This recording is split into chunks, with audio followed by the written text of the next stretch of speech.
کې یو فیصد مولانا فضل الرحمن ته دوی د لیوالتیا خبرې نه کوي، غیر د مفسد، غیر د فاجر، غیر د فاسق. موږ د نړۍ ټولو علماو ته احترام لرو. علما چې دي دا د انبیاو وارثین دي.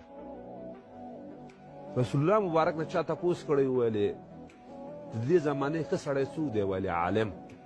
بیا ترې پوښتنه کړې ویلې د دې زمانې بد سړی څوک دی؟ ویلې عالم. هغه دغسې عالم ښودله که فضل الرحمن.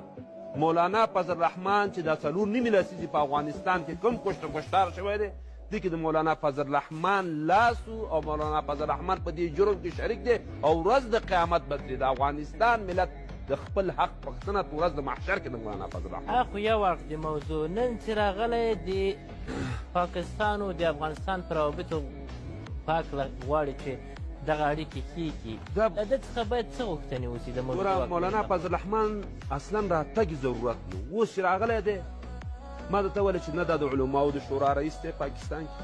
کاشکې د علماو د شورا رئیس راغلی وی، نور علما ورسره راغلي وی، د دواړه ملکونو افغانستان او پاکستان علما خپل منځ کې ناست یو د حل لاره پیدا کړې. مولانا فضل الرحمن دغه شورا غړی هم نه دی، د